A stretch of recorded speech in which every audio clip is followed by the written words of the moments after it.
I parked my Jeep in my driveway, its camouflage netting barely hiding the sleek, military-grade exterior that had earned me so many questions from the neighbors. It wasn't my fault that the design and size of the thing screamed military operation. No, this was my ride for a federal operation, a temporary recon drill that, at that point, I wasn't allowed to talk about. The sticker on the windshield was clear enough for those who cared to look: Authorized Operation Vehicle 107 Alpha. But there was one person who didn't care about any of that. Karen, the self-appointed president of the HOA, the same person who thought she ran the entire neighborhood. And for all intents and purposes, she kind of did. She had one of those faces that just screamed, "I'm in charge, you know?"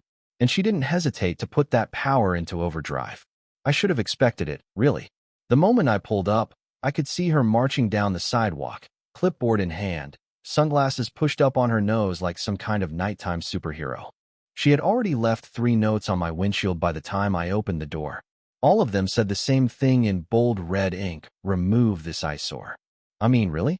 I'm pretty sure Karen had never seen a Jeep like mine before. She had no clue what she was dealing with. I tried to tell her. I really did. I tried to explain that the vehicle wasn't just some junk car. I was a terrain safety engineer on temporary federal assignment, and this was part of a government test. But she wouldn't hear any of it.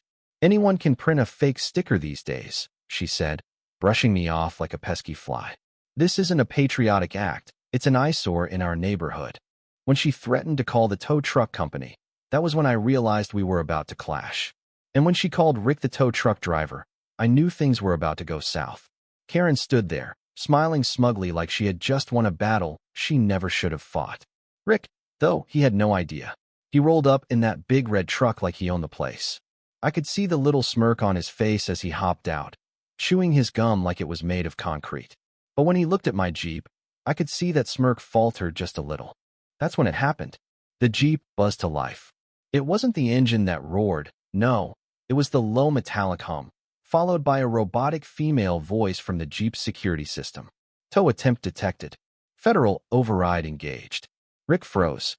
I could see his face drain of color as the wheels locked into place. The doors snapped shut with a loud clunk and the vehicle shifted, immobilizing itself in the driveway.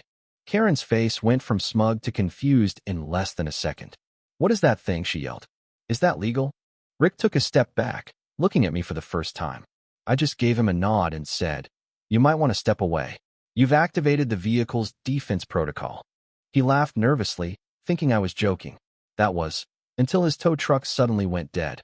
No lights, no beeping, nothing. The dashboard was as black as the tinted windows of the unmarked SUVs that rolled up next, turning the street into what felt like a scene from some spy movie. 2 men stepped out of the black SUVs, their stone-faced expressions giving nothing away. Tactical gear, earpieces, the whole deal. The tension in the air thickened. One of them walked straight up to Karen, all business, and asked for her identification. She blinked at him like he was speaking a foreign language and, in her usual fashion, tried to brush him off. "That's just some junk vehicle," she spat. "It's blocking the street. I'm telling you, it needs to be towed right now." The agent looked over at me, clearly understanding that Karen had no idea what she was messing with. "Ma'am, we need to take your statement," he said, his tone calm but authoritative. Karen, realizing she'd just overstepped some major boundary, stammered out a weak protest. Meanwhile, I was standing on my porch, sipping coffee like this was some bizarre Saturday morning cartoon unfolding in front of me. I had returned home just 2 days ago from base, part of a special assignment I couldn't talk about, but I had full clearance to park the Jeep anywhere within my designated drill zone and, as luck would have it, Karen had chosen this very moment to poke the bear. As the agents escorted Karen off to the sidewalk, she started sputtering about how this wasn't right, how I was lying to everyone about the military vehicle. But that wasn't the worst part. The worst part was the look on her face when she realized she had just tangled with something much bigger than her petty HOA laws. She was about to learn that the real game was much more dangerous than enforcing zoning laws. I sat back down on the porch, still holding my coffee as I watched the neighborhood's quiet little bubble burst. The neighbors who had always kept their distance peeked out from behind curtains. Old Mr. Gordon across the street gave me a thumbs up, and someone, Mr. Harris, I think, mouthed "About time" from his porch. By the time the federal agents had finished up, Rick was looking like a man who had just seen the edge of the Matrix and didn't like what he found. He muttered something about needing a smoke before he shuffled back to his cab, clearly second-guessing his entire life's career choices. I could see him out of the corner of my eye, nervously checking the Jeep one last time.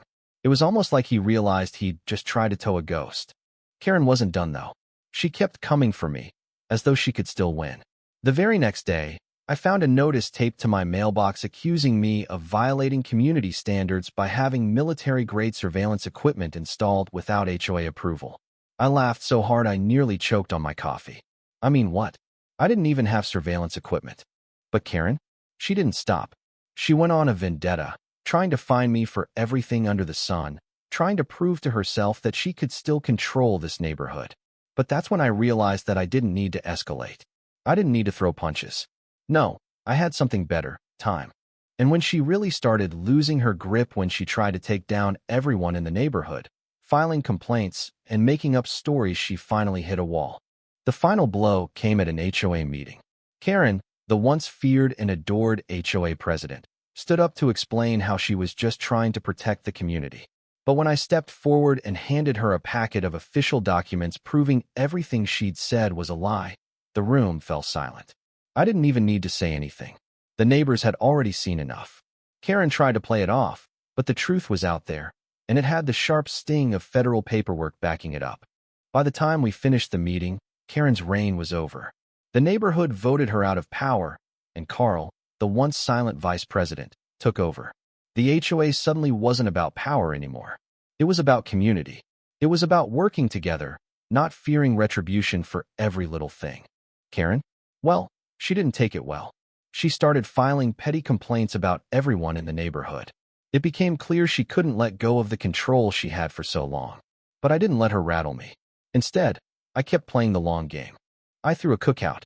Just a normal Saturday, with burgers on the grill, music in the air, and kids running around. The neighbors? They loved it. Even Rick, the tow truck driver, showed up, probably to make sure the Jeep wasn't a secret military base. But that didn't matter. The moment he saw Karen try to escalate things to the police, the officer just smiled, shook his head, and walked away. No one cared anymore. Eventually, Karen's frustration turned to desperation. She went as far as to install surveillance cameras outside her house, labeling the entire block a surveillance zone under threat. That's when I had my final laugh. I installed a fake perimeter around my house, motion sensor lights, dummy cameras, and signs saying Level 3 clearance required. When Karen saw those, she lost it.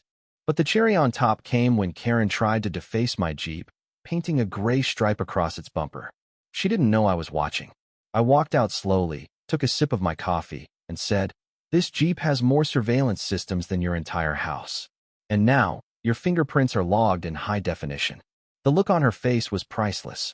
After a formal trespassing warning and a citation for property defacement, Karen left. No more power. No more complaints. She listed her house for sale, packed up, and left without so much as a goodbye. And the neighborhood? It thrived. The HOA, led by Carl, started focusing on real community needs, things like fixing playgrounds and organizing real events, not worrying about how many bushes you had or what kind of vehicle you drove. So, yeah, I may have won that battle. But it wasn't about the Jeep. It was about watching Karen realize that she didn't own this place. She didn't control anything. The neighborhood? It belonged to the people now. And if you think she learned her lesson, well, you'd be wrong. Because a week later, I got a letter from the Department of Defense. They had officially commended me for my handling of the situation. The best part? The letter simply said, "Sometimes the best defense is letting them expose themselves." So what do you think? Was it justice, or just a lesson learned the hard way? Let me know in the comments. I'm curious to hear your thoughts on Karen's downfall and what you would have done in my shoes.